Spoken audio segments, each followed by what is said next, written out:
Saudações, indivíduos da inquietude. Aqui, o silêncio fala, o inconsciente ganha voz, uma jornada interna no mundo externo. Eu sou o Johnny Amorim e este é Entre o Ser e o Mundo.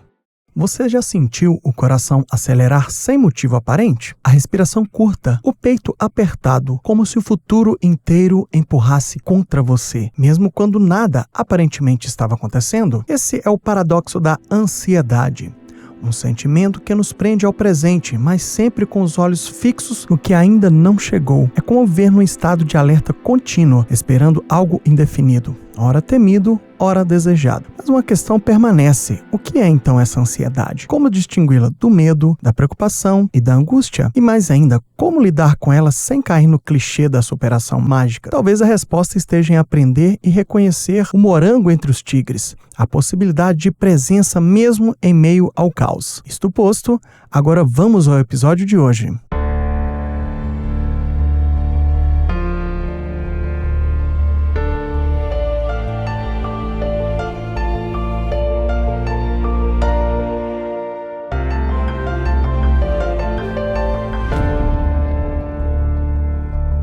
Antes de iniciar, se você está curtindo este trabalho, nos siga no YouTube Music, no Instagram, compartilhe com os amigos e faça comentários. Só assim nos tornamos mais relevantes aí na rede para atingirmos mais pessoas. Eu agradeço imensamente esta ação. Hoje o tema é algo que atravessa a vida de quase todos nós, a ansiedade. A proposta aqui não é oferecer uma definição rígida, mas desembaraçar um pouco esse sentimento complexo, explorando suas camadas, suas origens culturais e, sobretudo, pensar em caminhos práticos para lidar com ele no cotidiano. A ansiedade pode ser compreendida sob diferentes lentes. Há fatores culturais que moldam a forma como a sentimos, experiências individuais que a intensificam, e vamos passar aqui 6 abordagens distintas para manejá-la, cada uma trazendo uma chave específica de leitura de ação. Portanto, nossa tarefa, como sempre, é dupla: entender e aplicar. Entender a ansiedade com profundidade, mas também trazer algo que faça sentido no dia a dia, que não fique apenas no discurso conceitual, mas se transforme em gesto, prática e cuidado. Este episódio de hoje é um grande entre a ideia e o ato. Primeiro conceitos, depois ideias práticas. E aqui vale um ponto essencial. Não estamos substituindo, neste podcast, neste episódio, nenhuma terapia, nem propondo receitas mágicas. O que estamos fazendo é abrir um leque de caminhos possíveis, compartilhando perspectivas que podem te inspirar a olhar para a ansiedade de outro modo, a se conectar com este mal-estar, compreendê-la melhor e assim encontrar soluções mais adequadas à sua vida. No fundo, trata-se de usar o podcast não como um manual pronto, mas como chaves de leitura, capazes de ampliar a consciência e fortalecer sua psicologia, por que não a sua filosofia, de maneira que cada um de nós enfrenta este estado tão presente em nosso tempo. A primeira pergunta se impõe: o que exatamente é a ansiedade? Afinal, usamos tantas palavras vizinhas: medo, preocupação, nervosismo, angústia. Mas será que todas elas se confundem? A etimologia nos dá pistas bem interessantes. Ansiedade remonta do latim angor e anxietas. Todas essas duas palavras estão ligadas à ideia de estreitamento, sufocamento. Também vindo do alemão Angst, que carrega a mesma conotação de aperto. E veja como foi bem estruturada essa palavra, né? Realmente define o que é, já traz consigo a marca física daquilo que sentimos. Um aperto no peito, uma contração, uma espécie de urgência que nos atravessa. O famoso aperto no peito clássico não é apenas uma metáfora, é o corpo e a linguagem se entrelaçando para expressar a mesma experiência. A ansiedade, então, pertence claramente à grande família dos afetos do medo, do temor, da preocupação, do pânico. Não é da mesma linhagem da raiva, com a sua fúria e irritação, nem da tristeza, com a sua melancolia e seu desalento. Dentro dessa família do medo, o que marca a ansiedade é a presença de uma expectativa, uma antecipação apreensiva em relação ao futuro. Trata-se de uma espera que pode ser bem delimitada, como aguardar o resultado de um exame médico ou de uma entrevista de emprego, ou pode ser também difusa, uma sensação vaga de vulnerabilidade, como se algo ruim pudesse acontecer a qualquer momento sem aviso. Mas a ansiedade tem também um aspecto curioso. Ela se conecta ao desejo. Quando dizemos que estamos ansiosos para uma viagem ou para encontrar alguém, Há nesse sentimento uma antecipação positiva, um anseio que acelera o tempo interno, que pressiona o relógio a correr mais rápido. Queremos que o futuro chegue logo, e essa pressa já é, em si, uma forma de inquietação. É interessante notar que nem sempre pensamos a ansiedade por esse viés, mas ela carrega consigo essa dupla face, a do medo e a do desejo. E surge então a pergunta inevitável: onde entra a angústia? Afinal, no uso cotidiano, ansiedade e angústia muitas vezes se confundem. Contudo, há uma distinção importante. A angústia é como se fosse uma mistura. Ela retém essa apreensão da ansiedade, mas temperada com elementos de tristeza. É o peso da impotência diante do que parece insolúvel, a paralisia diante de um acontecimento crucial, a sensação de estar diante de algo que exige resposta, mas que reside a qualquer solução. Portanto, se a ansiedade é movimento, aceleração, expectativa, mesmo quando dolorosa, a angústia é o contrário, é peso, paralisia, gravidade. A ansiedade olha para o futuro com pressa. A angústia olha para o presente com uma espécie de bloqueio existencial. E essa minha fala faz uma ligação direta que eu posso indicar a vocês o episódio número 10, que trata essa angústia existencial. Se você não ouviu, vale a pena ouvir.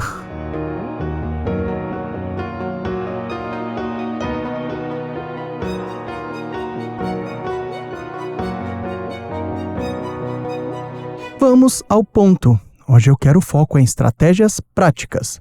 Falaremos de ansiedade como essa expectativa apreensiva, essa pressa interna, uma sensação de estar sendo pressionado ou ameaçado por algo, real ou imaginário. É isso que interessa aqui. Agora, a frase que você ouve por aí: vivemos na era da ansiedade. As pessoas dizem que hoje somos muito mais ansiosos.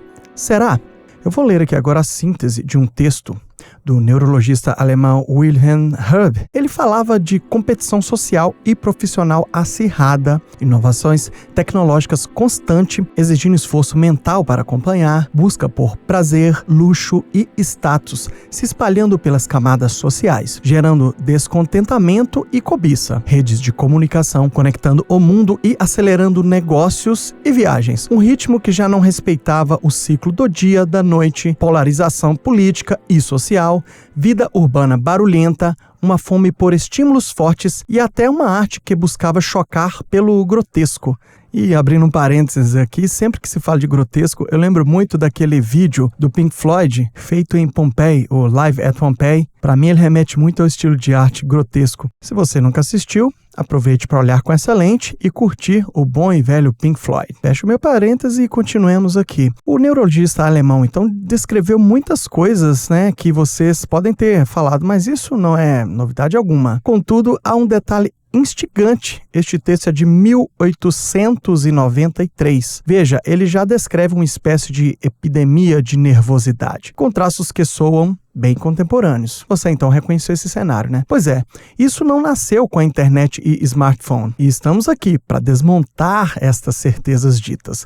Inclusive, como eu já disse, temos o episódio 9 sobre a aceleração da sociedade, o 10 sobre a angústia e o 11 que trata essa nossa ligação com a tecnologia contemporânea. Portanto, o ponto é claro. A ansiedade cultural tem raízes mais profundas, ao menos desde a Revolução Industrial, quando uma cultura de produtividade, eficiência e competição transbordou da fábrica para uma vida inteira. A tecnologia digital, com sua conectividade instantânea, não criou a inquietação, amplificou o que já estava em curso. E qual o insight aqui? Sentir-se sobrecarregado pela vida moderna não é uma falha individual, é um padrão reconhecido há muito tempo, ligado a mudanças sociais e econômicas amplas. Haja vista, entender o contexto normaliza a experiência. Você não está sozinho, nem é o primeiro a sentir essa pressão. Contudo, compreender o cenário não apaga a dor concreta de cada um. Então surge a pergunta crucial: por que alguns navegam melhor nessa maré, enquanto outros ficam paralisados? Para responder, eu uso o modelo de 3 eixos do psicólogo David H. Barlow. Simples, prático, mas sem reducionismo. Então o primeiro eixo é o biológico, por volta de 50% da variação na propensão. Ou seja, a genética conta e a epigenética também. O ambiente pode ligar ou desligar expressões genéticas. Some-se o eixo intestino-cérebro. A microbiota influencia o humor e a reatividade. Pense numa corda de violino mais esticada.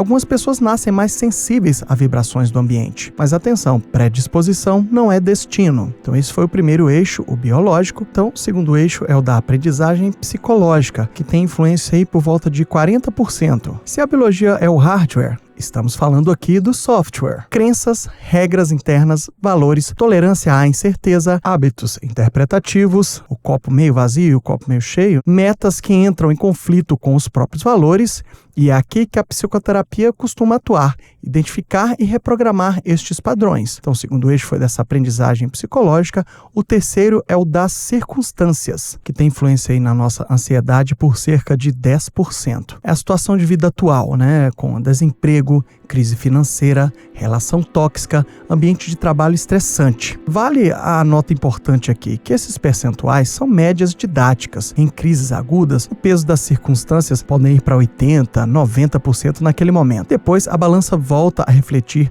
a interação entre hardware e software padrão que nós estamos descrevendo aqui. Assim, ficamos com um mapa que respeita a complexidade. Não é só genética, não é só infância, não é só o trabalho. É a dinâmica entre os três. Com o mapa em mãos, vamos encarar o monstro. O que fazer com a ansiedade? Sem promessas milagrosas aqui e sem substituir uma terapia, eu vou abrir um leque de 6 estratégias práticas, do clínico ao existencial, para você testar, ajustar e aplicar no cotidiano. Por quê? Conhecimento que não vira gesto é só ruído. Vamos a elas.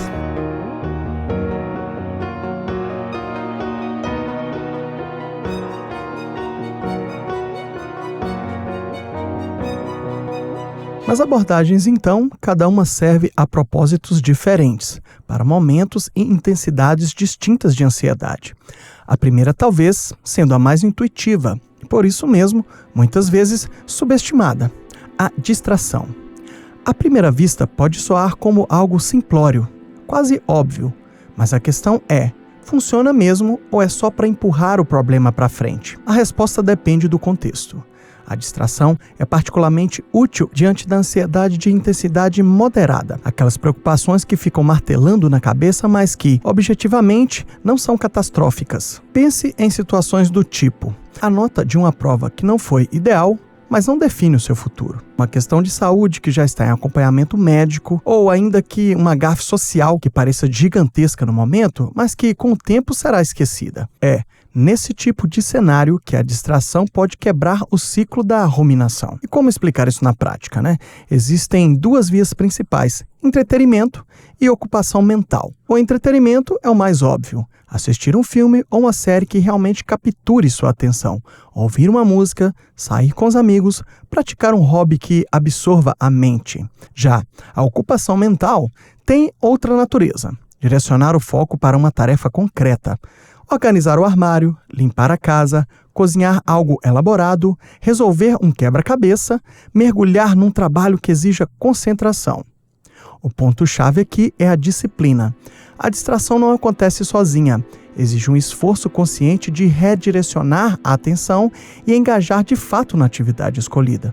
E é claro, é preciso reconhecer seus limites. A distração é mais adequada para problemas moderados e, preferencialmente, para aqueles que não podem ser resolvidos de imediato por uma ação direta. Não se trata de fugir de questões sérias ou de varrer a vida para debaixo do tapete. Para essas, a distração não basta, mas diante das preocupações menores ou momentaneamente insolúveis, a distração consciente se torna uma ferramenta legítima, simples, porém eficaz. Assim, para os problemas mais sérios, entra em cena a segunda estratégia: o enfrentamento resolutivo. Aqui não se trata de adiar, mas de agir. É a abordagem ideal quando existe uma chance real de solução, ou pelo menos de manejo estruturado. O processo é simples na forma, mas poderoso no efeito. Primeiro passo: listar todas as preocupações. Muitas vezes, a ansiedade nasce de uma massa disforme de medos e pendências. Colocar no papel já traz clareza. Segundo, separar o joio do trigo. O que realmente é importante e urgente e o que pode esperar. Esse filtro já reduz a sobrecarga. E terceiro,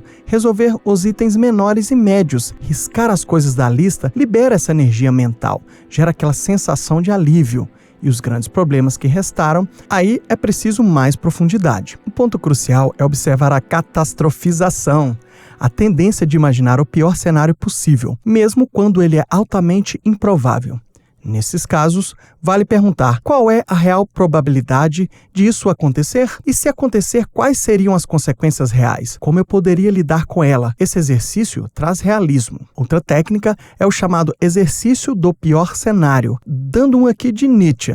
Ir de encontro ao medo. Se o pior realmente acontecer, como seria? O que eu faria? Que recursos teria? Que alternativas existiriam? Muitas vezes, o que mais assusta não é o evento em si, mas o medo do julgamento, da vergonha, da perda de status. Identificar o núcleo real da ameaça já é meio caminho andado. O objetivo do enfrentamento resolutivo é sempre agir de modo estratégico, resolver, mitigar, ou, quando a solução não estiver em nossas mãos, reformular a situação para torná-la suportável. É enfrentar o monstro de perto, com método e coragem. Mas, claro, nem sempre isso basta. Às vezes, mesmo após organizar, planejar e agir, a mente continua acelerada, como um motor que não desliga. É aí que surge a terceira estratégia, a lentificação. O propósito aqui é desacelerar a mente. Técnicas como meditação, mindfulness, exercícios de respiração e atenção plena. Não se trata de esvaziar a mente, isso é mito, mas de mudar a relação com os pensamentos. É aprender a observar a tempestade sem ser arrastado por ela. Eu não sou especialista aqui em meditação ou mindfulness, mas fica aqui a dica para quem já conhece, para quem tem vontade, este é mais um motivo que incentiva. Existe um conto que ilustra isso lindamente aqui. É um homem, ele está fugindo de um tigre faminto. Ele fica preso num penhasco. Acima dele, o animal o espera. Abaixo, outro tigre o aguarda. A morte parece inevitável. No meio dessa situação extrema, ele percebe um morango silvestre crescendo na rocha. Ele estende a mão, colhe e saboreia o morango entre os tigres. Um instante de presença no meio do caos. Essa é a força da lentificação.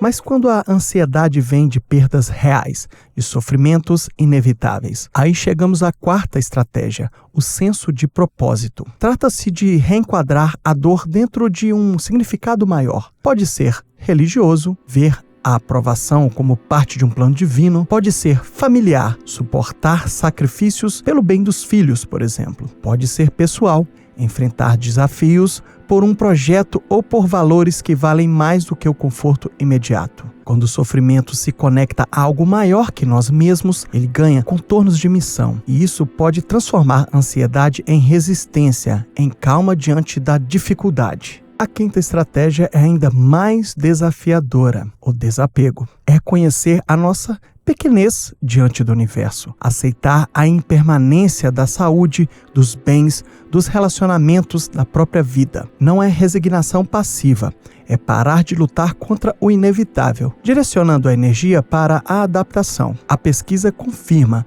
mesmo após grandes perdas ou ganhos, como a loteria ou a paraplegia, tendemos a retomar o nosso nível básico de felicidade. Chamam isso de habituação hedônica. O desapego é uma forma de acessar essa capacidade de adaptação mais cedo, reduzindo a ansiedade que nasce da resistência ao real. E por fim, a sexta estratégia. A intervenção biológica. Ela entra em cena quando as outras não bastam, ou quando a ansiedade se torna tão intensa e persistente que paralisa a vida. Não significa apenas medicação, embora ela possa ser necessária em muitos casos. A intervenção começa com o básico: sono de qualidade, atividade física regular e alimentação equilibrada. Esses ajustes de estilo de vida já impactam diretamente a nossa neuroquímica e, quando preciso, entram também recursos farmacológicos, sempre sob acompanhamento profissional.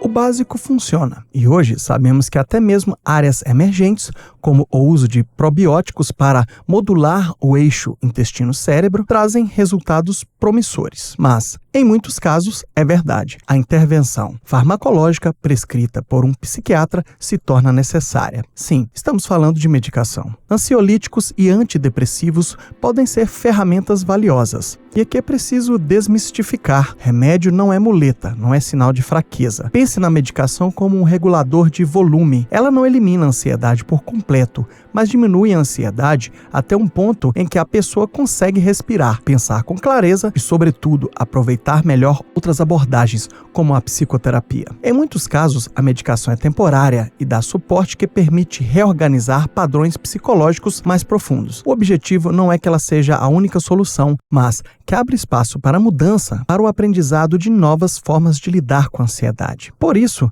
fica evidente que temos diante de nós um leque amplo de ferramentas, desde ajustes na forma de pensar e agir até intervenções diretas no organismo. Mas um alerta se impõe. Não podemos normalizar o sofrimento causado pela ansiedade crônica. Ela não é apenas um desconforto mental, tem consequências físicas reais, contribui para processos de inflamação crônica, pode agravar ou até desencadear doenças autoimunes, problemas cardiovasculares. Além disso, uma mente constantemente ansiosa toma piores decisões, afetando o trabalho, estudo, relacionamentos, prazer. Portanto, se a ansiedade se torna muito intensa e se começa a limitar seriamente a vida, buscar ajuda profissional é indispensável. A psicoterapia ajuda a identificar raízes, compreender a interação entre os três eixos, o biológico, psicológico e circunstancial, e a escolher a estratégia mais adequada para cada pessoa. Aqui é fundamental ser realista. O objetivo não é eliminar totalmente a ansiedade. Isso não seria apenas irreal, talvez nem desejável. Afinal, um certo grau de ansiedade é adaptativo, nos alerta para perigos, nos mantém atentos. O alvo realista é reduzir a ansiedade a um nível gerenciável e funcional. Aprender a conviver com a tendência ansiosa sem que ela roube a possibilidade de viver uma vida plena, significativa e prazerosa. O escritor e humorista estadunidense conhecido pelo pseudônimo de Mark Twain, o nome dele era Samuel, dizia: "Sou um homem velho e conheci muitos problemas graves, mas a maioria deles nunca aconteceu."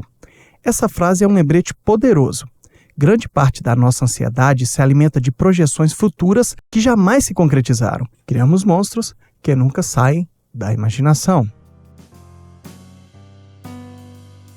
E vamos finalizando aqui o nosso episódio com uma indicação cultural. Este episódio foi baseado numa aula que eu fiz com Luiz Hans, um psicólogo clínico, escritor e psicanalista.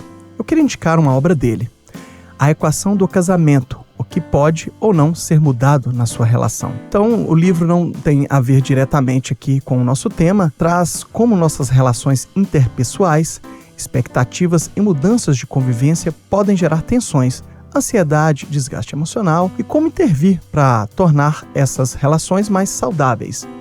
Temos uma literatura que conversa diretamente com o que trabalhamos aqui neste episódio. Conexão direta com Byung-Chul Han e o Hartmut Rosa. Eu já indiquei também aqui 2 ou 3 episódios deste podcast, Entre o Ser e o Mundo, o 9, 10 e 11. Então, espero que vocês ouçam aí quem não ouviu.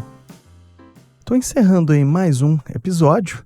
Antes eu queria pedir para que vocês nos avaliem com 5 estrelas no Spotify, que assista no YouTube ou no YouTube Music, que compartilhem, que comentem. Assim, torna este trabalho ainda mais relevante na internet. Vocês sabem como que isso funciona e eu agradeço a colaboração de vocês. Vou fazendo um resumo aqui do nosso episódio que eu considerei um grande entre a ideia e o ato. Hoje percorremos um longo caminho. Definimos a ansiedade, olhamos suas raízes históricas, aquele fascinante texto de 1893 de Wilhelm Erbs, analisamos fatores individuais e exploramos 6 estratégias práticas: a distração, enfrentamento resolutivo, lentificação, senso de propósito, desapego e intervenção biológica. Ficaram imagens fortes, como a do morango saboreado entre os 2 tigres, metáfora da presença mesmo em meio ao caos, E talvez conectando com a estratégia de desapego, resta a grande provocação final. Será que o nosso maior desafio não é a ansiedade em si, mas a resistência incessante ao fluxo natural e muitas vezes incontrolável que passamos na vida? Será que grande parte do sofrimento não vem justamente da dificuldade em aceitar aquilo que nunca esteve sob nosso comando? Fica essa reflexão. E que cada um de nós possa encontrar à sua maneira um caminho mais leve diante da inquietação, porque entre o ser e o mundo sempre haverá espaço para pensar, questionar e se transformar. Nos siga nas redes sociais, mas principalmente siga refletindo. Até a próxima, pessoal!